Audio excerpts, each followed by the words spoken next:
మాట మీద ఉందని చెప్పేందుకు బహుశా ప్రయత్నం చేస్తున్నారు. సో మనతో పాటు వి ప్రకాష్ గారు ఉన్నారు. వి ప్రకాష్ గారు, ప్రకాష్ గారు ఎట్లా తీసుకుంటారు భరత్ గారు? ఏమంటారు? కోడ్ అమల్లో ఉంది కదా, కోడ్ అమల్లో ఉన్న కోడ్ ఓన్లీ హైదరాబాద్ జిల్లా వరకే. ఇదేమైంది? మున్సిపల్ ఇప్పటి వరకు ఏమీ దాని మీద డిసిషన్ తీసుకోలే కదా. ఏది మున్సిపల్ అంటారు?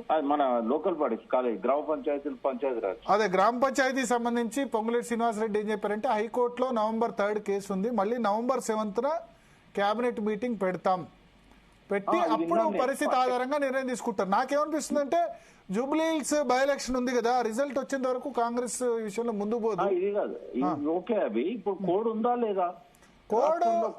కోడ్ పంచాయతీ ఎన్నికల కోడ్ ఎప్పుడో పంచాయతీ ఎన్నికల షెడ్యూల్ రద్దు చేసింది కదా. రాష్ట్ర ఎన్నికల సంఘం పంచాయతీ ఎన్నికల కోడ్ రద్దు చేసింది. జూబ్లీ హిల్స్ ఎన్నికల కోడ్ కేవలం హైదరాబాద్ జిల్లా వరకు మాత్రమే వర్తిస్తుంది. మరి సూపర్ స్పెషాలిటీ హాస్పిటల్ గురించి ఎట్లా? 4 చోట్ల సూపర్ స్పెషాలిటీ హాస్పిటల్ నిర్మాణం అని చెప్పారు. అంటే అన్న హైదరాబాద్ లేవా? హైదరాబాద్ ఉన్నాయి, రంగారెడ్డి కూడా ఉన్నాయి. అది కోడ్ ఉన్నప్పుడు అయితే చేస్తున్నాడు.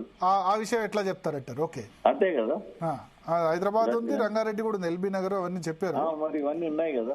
మేబీ ఎల్బీ నగర్ అంటే రంగారెడ్డి కిందకి వస్తున్నాం. హైదరాబాద్ సంబంధించి హాస్పిటల్ మన ఉస్మానియా మీద రివ్యూ చేశారు, రివ్యూ చేయొచ్చు, బట్ నిర్ణయాలు ఇన్ఫ్లుయెన్స్ చేసే విధంగా ఉండకూడదు. సో పంచాయతీ ఎన్నికలు ఇప్పుడు November 7 అంటున్నారు.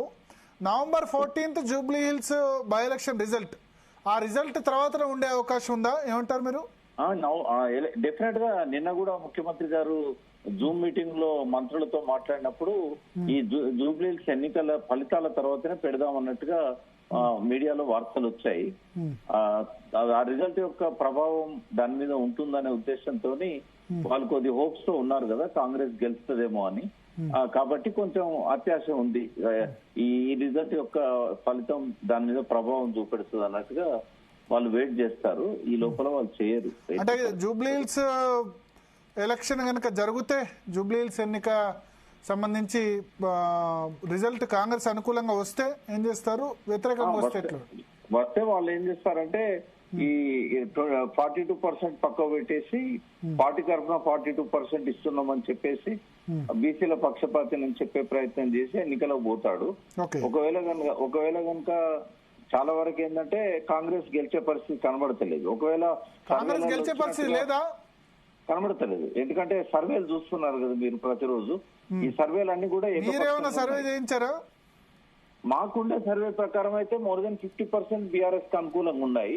50% ఓటు వస్తుందా? 50% ఓటు అంటే ఇవాళ కూడా మీరు చూశారు, ముస్లింలలో కూడా బీఆర్ఎస్ కి అనుకూలంగా 50% ఉన్నట్టు గ్లోబల్ ఏదో ఒక బిలియన్ ఏదో సంస్థ ఒకటి చేసింది. అది ఇదివరకు చాలా కాలం నుంచి కూడా వాళ్ళకి కొంచెం ఫలితాలు సరిగ్గానే వస్తున్నాయి. అటువంటి రెప్యుటేషన్ ఉన్న సంస్థ ఈ రోజు పత్రికల్లో వచ్చినాయి వార్తలు, వాళ్ళు చేసిన సర్వేవి మీరు చూడొచ్చు అది. కాబట్టి జనరల్ ఏంటంటే ఫలితాన్ని మనం ముందు చెప్పలేం కానీ ట్రెండ్ చెప్పగలుగుతాము. ఎలక్షన్స్ ఇంకా చాలా రోజులు ఉన్నాయి కాబట్టి ఏదైనా జరగవచ్చు. బట్ ఇప్పుడున్న సిచ్యువేషన్ లో కొంత ముందు నుంచి కూడా బీఆర్ఎస్ క్యాంపెయిన్ చేస్తున్నది, కాంగ్రెస్ కూడా చేస్తున్నది. 3 మంత్రులు వాళ్ళు రంగంలోకి లేట్ గా ఎంటర్ అయ్యారు. క్యాండిడేట్ నే లేట్ గా డిక్లేర్ చేశారు, లేట్ గా ఎంటర్ అయ్యారు. ఒక్కసారి వీళ్ళు క్యాండిడేట్ ని డిక్లేర్ చేసే లోపే టీఆర్ఎస్ అన్ని ఇండ్లు చుట్టూ వచ్చింది ఒక రౌండ్. అంటే 3 నెలల కిందనే కదా వాళ్ళు క్యాండిడేట్ డిక్లేర్ చేసి ప్రచారం స్టార్ట్ చేసింది. కాబట్టి అనుకూలంగా వస్తే ఎన్నిక పెట్టారా? పంచాయతీ పెడతారు కానీ అది కొంచెం ఏదో కోర్టులలో కొంచెం లాగడానికి ట్రై చేస్తారు ఇంకా. ఎందుకంటే ఒక 2-3 నెలలు అంటే కోర్టు ఎట్లాగో ఇప్పుడు హైకోర్టు టైం తీసుకుంటది కదా. November 3 విచారణ అంటే November 3 జడ్జిమెంట్ ఏం జరగదు. November 3 నాడు ఏం జరగదు. ఎందుకంటే కొంతమందికి అవకాశం ఇస్తారు. ఇప్పుడు చాలా పిటిషన్లు పెండింగ్ ఉన్నాయి. ఇప్పుడు కేవలము కాంగ్రెస్ బీఆర్ఎస్ సంబంధించిన వాటి మీదనే కొంత, బీఆర్ఎస్ అయితే లేదు అక్కడ, కాంగ్రెస్ అభిషేక్ సింగ్ లాంటి వాళ్ళకే వాదించే అవకాశం ఇచ్చారు. బట్ ఇంకా పిటిషనర్స్ ఇంకా చాలా మంది ఉన్నారు, వాళ్ళకు కూడా ఇవ్వాలి కదా. కాబట్టి కొంత హియరింగ్ అవుతుంది తప్ప ఆ రోజు ఏమి స్టే వెకేట్ చేయడమో లేకపోతే దాన్ని డిస్మిస్ చేయడమో జరగకపోవచ్చు. ఇది November 3 నాడు కొంత డిస్మిస్ ఏ ఉండదు. అంటే ఇప్పుడు ఇది మధ్యంతర ఉత్తర్వు ఇచ్చాడు కాబట్టి తుది ఉత్తర్వులు ఇవ్వాలి, ఇక జడ్జిమెంట్ రాయాలి, ఆర్గ్యుమెంట్స్ విని జడ్జిమెంట్ రాయాలి. జడ్జిమెంట్ రాసేందుకు నెల పట్టొచ్చు, 2 నెలలు పట్టొచ్చు, 3 నెలలు కూడా పట్టొచ్చు. అండ్ ఆర్గ్యుమెంట్స్ కూడా 40 మందికి పైగా పిటిషనర్స్ ఉన్నారు మొత్తం ఇంప్లీడ్ అయిన వాళ్ళందరికీ అవకాశం ఇవ్వాలి కదా, అందరికి అవకాశం ఇవ్వాలి, అందరి తరపున అడ్వకేట్. కాబట్టి ఒక రోజులో ఎట్లయితుంది? నవంబర్ 3 నాడు డిసిషన్ వస్తే నవంబర్ 7 నాడు క్యాబినెట్ మీటింగ్ లో డిసిషన్ తీసుకునే పరిస్థితి ఉండదు. ఇదే ప్రొలాంగ్ అవుతూ ఉంటది. Okay okay. కాబట్టి జూబ్లీహిల్స్ ఎన్నికల ఫలితాల తర్వాత కూడా వెంటనే ఎన్నికలు వస్తాయా అనేది కూడా మనకు చెప్పలేం. Okay okay.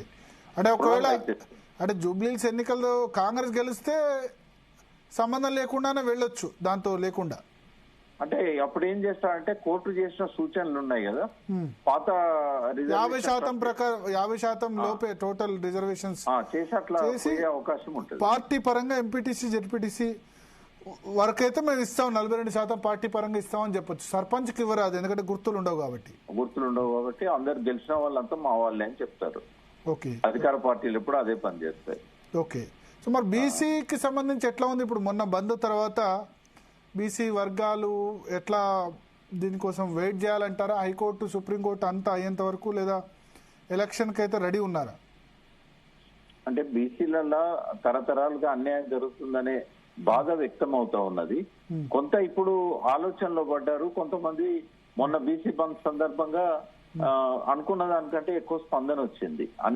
అన్ని పార్టీల కంటే కూడా ప్రజల్లో నుంచి స్పందన ఎక్కువ వచ్చింది. అంటే మీరు మిమ్మల్ని పొగుడుతున్నానని కాదు, చాలా మంది నాకు చెప్పారు ఇలా జీ న్యూస్ లో ఎక్కువగా ఈ చర్చ జరగడం వల్ల సెన్సిటైజ్ అయ్యారు బీసీలలో ఉన్న ఎడ్యుకేటెడ్స్ అని చెప్పి చాలా మంది పాజిటివ్ కాంప్లిమెంట్ ఇచ్చారు జీ న్యూస్ కి. అది కొంత కదిలించింది, ఎందుకంటే మీరు వరుసగా 3-4 రోజులు వరుసగా నడిపారు దాని మీద. 3-4 రోజులుగా సార్, 3 నెలల నుంచి నడుపుతున్నాం ఈ బీసీ బంద్ కంటే ముందు, తర్వాత అంటే హైకోర్టు సుప్రీంకోర్టు కంటే ముందు, ప్లస్ ఈ బిల్లు వచ్చినప్పటి నుంచి గవర్నర్ రాష్ట్రపతి అప్పటి నుంచి కూడా నడుపుతున్నాం. సోషల్ మీడియాలో ఇవి బాగా ప్రచారం కావడం కూడా మీరు ఇచ్చినవి లైవ్ చూసే వాళ్ళే కాకుండా సోషల్ మీడియాలో కూడా మంచి రెస్పాన్స్ వచ్చింది. వీటి వల్ల కొంత బంద్ సక్సెస్ లో కొంత జీ న్యూస్ కి కాంప్లిమెంట్ ఇవ్వాలనుకుంటున్నాం. Thank you sir. సో అయితే ఇంకొక అంశం, మీ ఉద్దేశం అయితే